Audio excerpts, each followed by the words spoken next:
మా ప్రభుత్వం వచ్చినప్పటి నుంచి స్పోర్ట్స్కి ప్రత్యేక ప్రాధాన్యత ఇవ్వాలనే ఆలోచన చేస్తూ వివిధ సందర్భాలలో నేను ప్రస్తావించడం కూడా జరిగింది అధ్యక్ష. గతంలో ఉమ్మడి రాష్ట్రంలో గచ్చిబౌలి ప్రాంతంలో ఆఫ్రో ఏషియన్ గేమ్స్ వివిధ రకాల క్రీడల్ని నిర్వహించి మంచి స్టేడియంలను ఆ రోజు మనం నిర్మించుకున్నాం.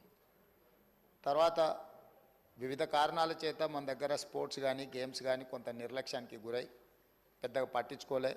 కాకపోతే ఆ రోజు పుల్లెల గోపీచంద్ గారికి అకాడమీ కోసం కేటాయించిన ల్యాండ్ కానీ వాళ్ళు ఇచ్చిన ట్రైనింగ్ల వల్ల మన దగ్గర చాలామంది క్రీడాకారులు తయారవ్వడానికి ఉపయోగపడ్డది. ఒక ప్రైవేట్ ప్లేయర్ లేకపోతే ప్రైవేట్ వాళ్ళు ఏర్పాటు చేసిన దాంట్లోనే ఆ విధంగా ఉంటే ప్రభుత్వం వైపు నుంచి సహకారం ఉంటే ఇంకా అద్భుతంగా రాణించడానికి అవకాశం ఉంటుంది. అందుకే రాష్ట్ర ప్రభుత్వం స్పష్టంగా ఈసారి బడ్జెట్లో గతంలో ఎన్నడూ లేని విధంగా 361 కోట్ల రూపాయలు స్పోర్ట్స్ కోసము మనం కేటాయించడం జరిగింది. ఇదే కాకుండా ఈరోజు క్రీడాకారులను అంటే ప్రభుత్వ ఉద్యోగము లేకపోతే ఉద్యోగ భద్రత కోసం పెద్ద పెద్ద చదువులు చదవాలని తల్లిదండ్రులు ఏదైతే తాపత్రయపడుతుర్రో పిల్లల్ని పూర్తిగా పుస్తకాలకే అంకితం చేసి అసలు వాళ్ళకి ఎలాంటి క్రీడా అవకాశాలే లేకుంటే తల్లిదండ్రులు పిల్లల మీద ఒత్తిడి తీసుకొచ్చి చదువుకునే విధంగా ఒత్తిడి చేస్తున్నారో ఆటలలో కూడా రాణిస్తే ఉద్యోగాలు వస్తాయి, ఉపాధి వస్తుంది, ఆ కుటుంబానికి గౌరవం పెరుగుతుంది. ఈ విషయం ప్రపంచానికి తెలవడం కోసమే ఈరోజు నిఖత్ జరీన్కి ఆర్థిక సాయం అందించినాం. జూబ్లీహిల్స్ బంజారాహిల్స్ ప్రాంతంలో ఇల్లు కట్టుకోవడానికి 600 గజాల ప్లాట్ ఇచ్చినాం.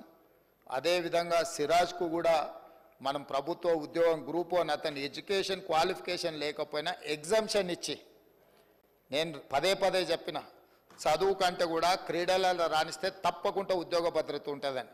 ఇంటర్మీడియట్ పాస్ అయిన సిరాజ్కు మనం ఇస్తున్న గ్రూప్ 1 జాబ్కి యాక్చువల్గా డిగ్రీ క్వాలిఫై అయి ఉండాలి. మనం ఆ ఎడ్యుకేషన్ కూడా ఎగ్జామ్షన్ ఇచ్చి మరి మనం సిరాజ్కి ప్రభుత్వ ఉద్యోగం ఇవ్వడం జరిగింది అధ్యక్ష. నిఖత్ జరీన్ గ్రాడ్యుయేట్ కాబట్టి వారికి కూడా మనము గ్రూప్ 1 డిఎస్పి కార్డర్ పోస్ట్ ఇవ్వడం జరిగింది. ఈరోజు నేను తమ ద్వారా తెలంగాణ రాష్ట్రంలో కంప్లీట్గా స్పోర్ట్స్ పాలసీని తీసుకురాదలుచుకున్నాము. వివిధ రాష్ట్రాలల్లో మేము వాటిని స్టడీ చేసి వాటికి సంబంధించిన సమాచారాన్ని కూడా సేకరించినాము. అత్యధికంగా క్రీడాకారులకు ప్రోత్సాహకాలు ఇస్తున్నది హర్యానా రాష్ట్రము. అంటే అర్జున్ అవార్డీస్ కానీ ఇతర ఏ అవార్డీస్ అయినా ఇతర మెడల్స్ ఏం తీసుకొచ్చినా ఆటోమేటిక్గా వాళ్ళకి సహాయం అందించే విధంగా ఒక పాలసీ ఉన్నది. అంటే ఆర్థిక సహాయం కావచ్చు, లేకపోతే ఇల్లు కట్టుకోవడానికి కావచ్చు, లేకపోతే వాళ్ళకు ప్రభుత్వంలో ఉద్యోగాలు ఏ స్థాయి ఏ మెడల్ వస్తే ఏ విధంగా వాళ్ళకి ప్రభుత్వంలో ఉద్యోగ అవకాశాలు కల్పించాలనో హర్యానా స్టేట్లో బెస్ట్ పాలసీని అడాప్ట్ చేసుకున్నారు అధ్యక్ష. మేము అందుకే ఈరోజు హర్యానా, పంజాబ్ ఇతర ప్రాంతాలలో బాక్సింగ్ రిలేటెడ్ కానీ అదర్ రిలేటెడ్ క్రీడలలో రాణించిన వాళ్ళకి ఏ విధంగా ప్రభుత్వం ప్రోత్సాహకాలు ఇస్తున్నదో వాటన్నిటిని కూడా మేము స్టడీ చేస్తున్నాం. వచ్చే సమావేశాలలో స్పోర్ట్స్ పాలసీని సభలో చర్చకు పెట్టి మిత్రుడు బీజేపీ ఎమ్మెల్యే గారు ఏదైతే సలహా చెప్పినరో స్పోర్ట్స్ స్టేడియంలను కూడా ప్రోత్సహించడానికి ఈరోజు ప్రభుత్వం దాని మీద ప్రత్యేకంగా దృష్టి పెట్టినాం. వీలైనంత మేరకు మండలానికి ఒక మంచి మినీ స్టేడియంను నిర్మిస్తే నిజంగానే ఉపయోగం ఉంటుంది. కాకపోతే ఈరోజు తెలంగాణలో భూముల విలువ అత్యధికంగా పెరిగిపోయి ప్రభుత్వ భూములు కబ్జాలకు లోనయ్యి చాలా ప్రాంతాలలో లేవు. ఎక్కడైనా ఏదైనా మండల కేంద్రాలలో ఒకవేళ భూమి అందుబాటులో ఉంటే ప్రభుత్వానికి బడ్జెట్ కేటాయించడానికి ఎలాంటి ఇబ్బంది లేదు. అదేవిధంగా ఈ వేదిక మీద నుంచి తమరికి నేను చెప్పదలుచుకున్నది, మేము బీసీసీఐతో మాట్లాడుతున్నాం. వారితో ప్రాథమిక చర్చలు పూర్తి అయిపోయినాయి. నిన్న ఎక్కడైతే బేగర్ కంచెలో మనము స్కిల్స్ యూనివర్సిటీని ప్రారంభించుకున్నామో తొందరలోనే నేషనల్ అకాడమీ ఆఫ్ కన్స్ట్రక్షన్ని కూడా అక్కడికే షిఫ్ట్ చేయాలనుకుంటున్నాం. దాని పక్కనే బీసీసీఐని ఒక ప్రపంచ అంతర్జాతీయ స్థాయి క్రికెట్ స్టేడియంను నిర్మించడానికి మేము భూమి కేటాయిస్తాం. మీరు వచ్చి అక్కడ అద్భుతమైన ద బెస్ట్ క్రికెట్ స్టేడియంను నిర్మించండి అని వాళ్ళతో మాట్లాడడం జరిగింది. వాళ్ళు కూడా ముందుకు వచ్చిండ్రు. దాదాపుగా రాబోయే కొద్ది రోజుల్లోనే వారికి భూమి కేటాయించడం, బీసీసీఐ స్వయంగా అక్కడ ఒక మంచి క్రికెట్ స్టేడియాన్ని నిర్మించడానికి ముందుకు వస్తుంది. కాబట్టి ఈ స్పోర్ట్స్ విషయంలో నిధుల కేటాయింపే కాకుండా ప్రత్యేక కార్యాచరణ, ఎందుకంటే క్రీడల పట్ల నాకు ఆసక్తి ఉంది, మీకు అందరు కూడా తెలుసు అధ్యక్ష. ఈ రాష్ట్రము వ్యసనాల నుంచి యువతను బయటికి తీసుకురావాలంటే క్రీడల్ని ప్రోత్సహించాల్సిన బాధ్యత ఈ సభ మీద ఉన్నది. మన అందరం కూడా ఏకగ్రీవంగా మీరు ఏం సలహాలు సూచనలు ఇచ్చిన క్రీడలకు సంబంధించి తప్పకుండా ఆ స్పోర్ట్స్ పాలసీలో మీరు సజెషన్స్ ఇవ్వండి, వాటిని అడాప్ట్ చేసుకుంటాం. ఆల్రెడీ ఉన్న స్టేడియంలో మీకు యూసుఫ్గూడలో కోట్ల విజయభాస్కర్ రెడ్డి స్టేడియం ఉంది, అది ఇప్పుడు సినిమా ఫంక్షన్లకు అంకితం అయిపోయింది. గచ్చిబౌలిలో ఉన్న స్టేడియంలో పెళ్లిళ్లకు పేరాంటాలకు పోతున్నాయి.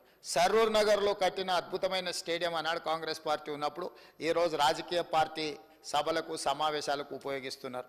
హైదరాబాదు నగరంలో ఇప్పుడు ఎల్బీ స్టేడియంలో కూడా మనం క్రీడలు తగ్గినాయి, రాజకీయ కార్యక్రమాలు పెరిగినాయి.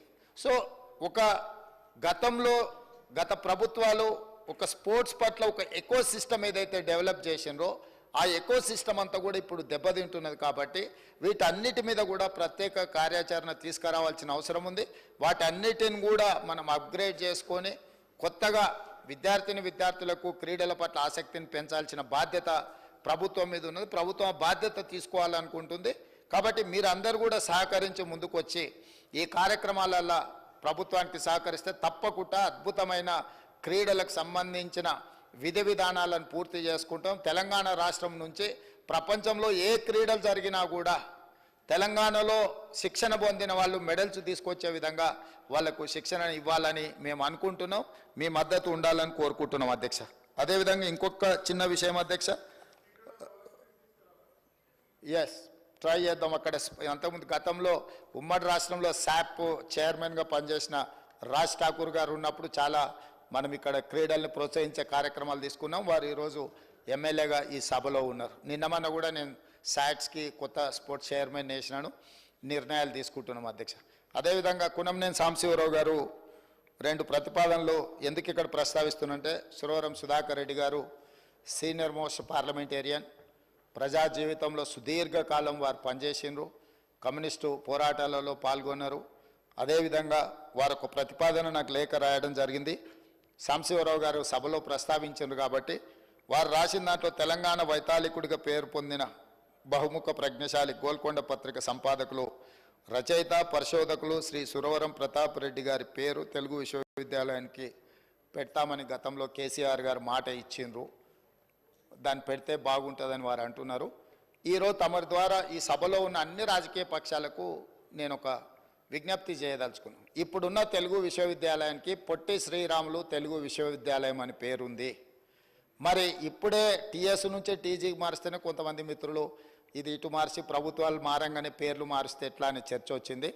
కానీ కాంగ్రెస్ పరంగా సురవరం ప్రతాప్ రెడ్డి గారి తెలంగాణ రాష్ట్ర విముక్తి పోరాటంలో కానీ వారు చేసిన సేవల్ని కాంగ్రెస్ పార్టీకి ఎలాంటి బెసజాలు లేవు. వారు ఒక గొప్ప కవి, వారు రచనలు, గోల్కొండ పత్రిక నాటి తెలంగాణ సాయుధ రైతాంగ పోరాటంలో తెలంగాణ విముక్తిలో అత్యంత కీలక పాత్ర పోషించారు.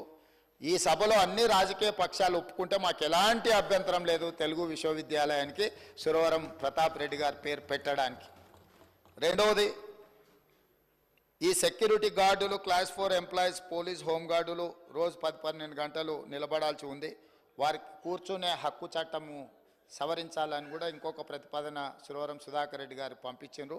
నిజంగా తమిళనాడులో ఈ చట్టం అమలు జరుగుతుందా, అమలు జరగడానికి ఏమేమి విధి విధానాలు అక్కడ తీసుకొచ్చిండ్రు, మా ప్రభుత్వం తప్పకుండా వాటిని పరిశీలిస్తుంది.